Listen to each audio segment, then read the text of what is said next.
இப்ப பேங்கிலே ஏராளம் உழைச்சி ஏராளமான காசை சேர்த்து முடிய அவர் ஆன்ம உள்ளடக்கம் பெற்று விட்டால் அந்த காசை அந்த பேங்கிலே இருக்கின்ற பணத்தாலே என்ன பலன்? அந்த காசு அப்படியே இருக்க வேண்டியதான். மற்றவர்கள் எடுத்து குடித்து வரித்து அப்படியே ஏதோ ஒரு வழியில அந்த பணம் அழியும், அது போட்டு. அதே போலதான் மிகவும் எளிமையாக பராபரம் அல்லது ஆன்மாவை நாங்கள் உணர்ந்து கொள்வதற்கு இதை போல இன்னும் எளிமையாக நாங்கள் விளங்கப்படுத்த வேணும் என்றால் ரொம்ப கடினம். அப்ப அது ஏற்ற முடியும் மகா சத்து பொருள். அது ஆன்மாவுக்கு நடுகிலே சிதாகாசத்துல இருக்கிறது. சிதாகாசத்துல இருக்கிறது அந்த அப்புறம் அந்த மிகவும் உயர்ந்த பொருள். அது சக ஏற்ற முடிய பொருள், தண்ணீர் இல்லாத பொருள். ஆனால் தான் இப்படி உயர்ந்த பொருளாக இருக்கின்றேன் என்று அந்த பொருளுக்கு தெரியாதாம். பெருமான் பல இடங்களிலே பேசுவார். அந்த பொருளுக்கு தான் உயர்ந்த பொருளாக இருக்கின்றேன், என்னை விட உயர்ந்த பொருள் இல்லை, நான் தான் எல்லாமாக இருக்கின்றேன் என்று அந்த பரம்பொருளுக்கு தெரியாதபடியாத்தான் அது பரம்பொருளாக இருக்கு.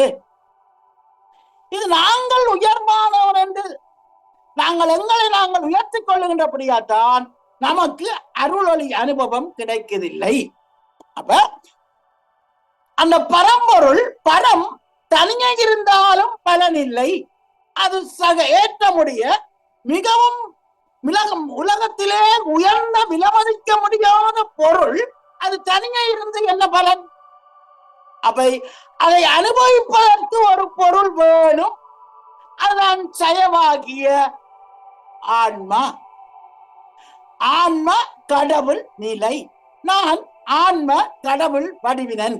ஆன்மா கடவுள் கடவுளுக்குள்ளே ஆன்மா இருக்கின்றது. அந்த கடவுள் தன்னுடைய பெருமையை, தன்னுடைய இன்பத்தை, தன்னுடைய அருள்மயத்தை அவன் அனுபவிக்க மாட்டான். அது சகவாக இருக்கின்றது. அது ஏற்ற முடிய பொருளாக இருக்கின்றது. அந்த ஏற்ற முடிய பொருள் எதனையும் அனுபவிக்க மாட்டுது. அதுக்கு நான் என்ற தன்மையில் அப்படியே பேசாம அது ஒரு சத்து பொருளாக இருக்கு. அதை அனுபவிப்பதற்கு ஒரு பொருள் தேவை. அதுதான் ஆன்மா, பசு. அப்ப அது என்ன? செயவாக இரக்கமுடைய பொருளாக இருக்க வேண்டும்.